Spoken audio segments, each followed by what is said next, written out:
আপনারা দেখছেন বাংলাদেশের ব্যবসায়িক টেলিভিশন।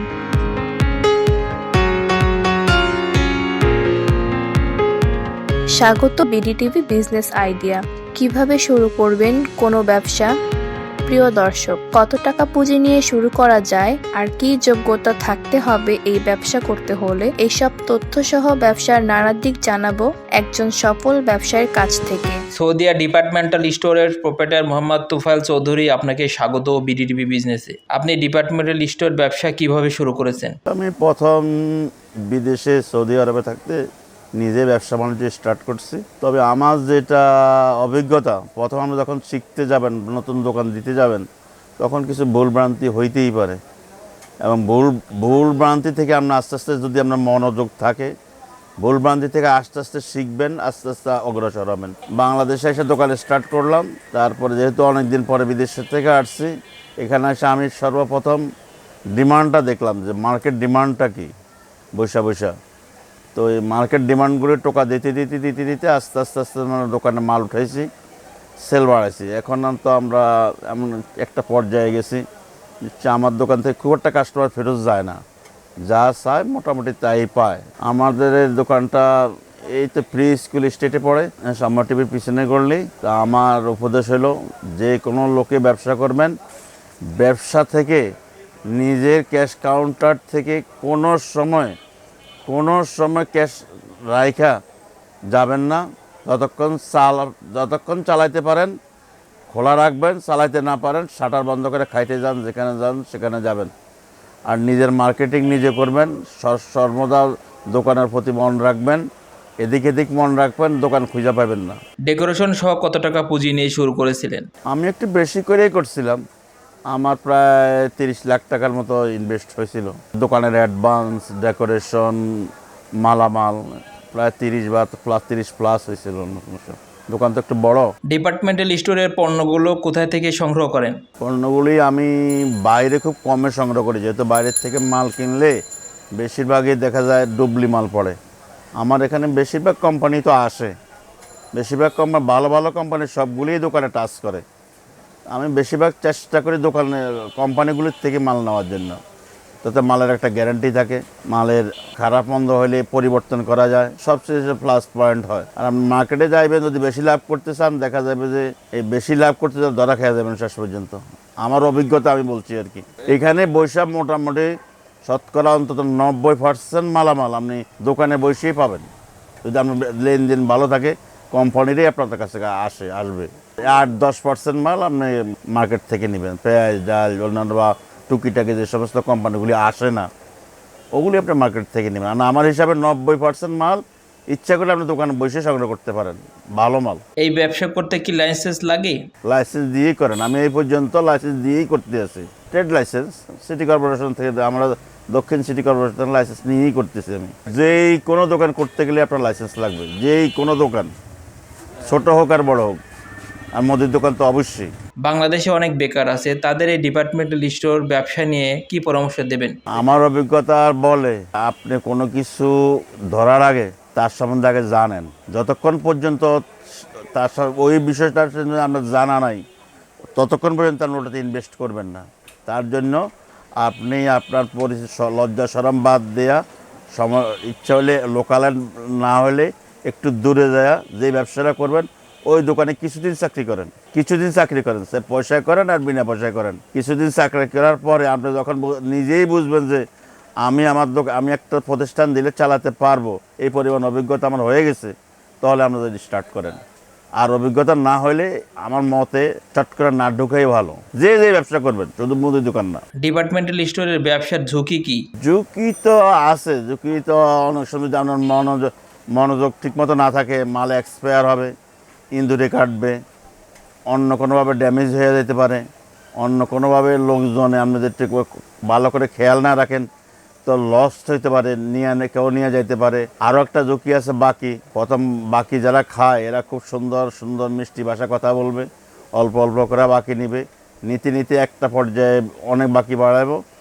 যদি এখানকার স্থানীয় বাসিন্দা না হয় তো বাসা পাল্টায় চলে যাবে, আর খুঁজে পাবেন না। আর যারা স্থানীয় আছে এদের কাছ থেকেও কিছু টাকা আটকে যায়, তো ওই বাকি থেকে যত দূর বিরত থাকতে পারেন, যত কম দেওয়া যায়, লাভের আশায় বাকি দিবেন না। আমার ব্যক্তিগত লাভের আশায় বাকি দিবেন না, বাকি দিবেন চালান খুঁজে পাবেন না। যদি আপনি কোম্পানি থেকে নেন তো কোম্পানি বেশিরভাগ কোম্পানি আবার রিপ্লেক্স করে, কোম্পানি থেকে নিয়ে আবার পলটে অন্য মাল নিতে পারবেন, কিন্তু মার্কেট থেকে যে মালটা কিনবেন সেটা রিপ্লেক্স হয় না। শিক্ষিত বেকার যদি ডিপার্টমেন্টাল স্টোর দোকান দিতে চায় তাহলে ডেকোরেশন সহ কত টাকা পুঁজি লাগবে? সেটা আপনার স্কোয়ার ফিটের উপর নির্ভর করে, আপনার দোকানটার সাইজ কীরকম, আপনি কীরকম ব্যবসা করতে চান, সব রাখতে চান কি না, এটা কোনো অঙ্ক নয়, আপনার দোকানের স্কোয়ার ফিটের উপর নির্ভর করে।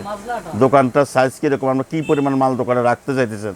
ছোটো দোকানেও অনেক মাল রাখা যায়, এখানে আমাদের একটা দোকান আছে, ছোটো দোকানে না। আর আমি একটু আগে থেকে বড় দোকানে অভ্যস্ত, তো মিডিয়াম একটা দোকান দিতে গেলে ওই তো 3-4 লাখ টাকা ডেকোরেশন, 10-12 লাখ টাকা পুঁজি, ঠিক মতো 20 লাখ টাকা হলে একটা ভালোভাবে ব্যবসা করা যায় মাঝারি সাইজের একটা দোকানে। আর পুঁজি কম হলে আপনি মাল কম রাখতে পারবেন, মাল কম থাকবে, কাস্টমার কিছু পাবে তো কিছু পাবে না। আর যদি আপনার দোকানে আসলেই যেটা চায় ওইটাই পায়, অন্তত 95% মালও পায়, তাহলে কাস্টমার সবসময় আপনার দোকানেই আসবে। শতকরা কত % লাভ থাকে, মাসে কত টাকা আয় হয়? এভারেজ যে আপনি ছোটোখাটো অন্যান্য মাল রাখেন সবগুলি, বড় মালে লাভ কম আসে, কোম্পানি মালে লাভ কম আসে, এর মধ্যে ছোটোখাটো কিছু কিছু মাল আছে, ওই মালগুলো লাভ ভালো আসে। তো আপনি এভারেজ যদি হিসাব করেন তাহলে আপনি 15%-12% প্রফিট ধরতে হবে। এরপর এবার আপনার স্টাফ খরচ ঘর ভাড়া হলে আপনি হিসাব করে নিন। এভারেজ আপনি ধরেন 12-15%। 1000 টাকা যদি আপনি বিক্রি করেন 150 টাকা লাভ করতে পারেন, বা 120 টাকা, হাজারে। তো এবার যত হাজার বেশি বিক্রি করতে পারেন, আপনি 30,000 বিক্রি করতে পারেন, ওই অনুপাতে পাবেন। অনেক প্রবাসী দেশে এসে হঠাৎ করে একটা ব্যবসা দিয়ে লস করে, প্রবাসীদের আপনি কি পরামর্শ দেবেন? আমি এটার উপর একটা রিসার্চ করছি, যে আমি দেখছি যে প্রবাস থেকে যারা বিদেশ থেকে আইসে এখানে ব্যবসা করে, এর মধ্যে আমার জানা মতো 80% লোকে কেনা হয় না, লস খায়। তার কারণ সে বিদেশে দেখছে একরকম, এখানে এসে সে যখন দোকান দিছে, আমার বেলাও তাই হয়েছে, সুন্দর সুন্দর কথা বলে প্রথম এসে চালানটা খায়া ফেলা, আর আমরাও প্রথম বুঝা উঠতে 1-2 বছর চলে যায়, ততক্ষণে চালান শেষ। তাদেরকে বলি আমি স্লো অগ্রসরণ, যারা বিদেশ থেকে ব্যবসা করতে আসবেন অতি ঠান্ডাভাবে, অতি আস্তে ধীরে ধীরে অগ্রসর হওয়ার পরে যখন দেখবেন যে আপনার পুরো জিনিসটা আপনার আয়ত্তে এসে গেছে, তখন আপনি ইনভেস্ট বাড়ান, যা করার করেন।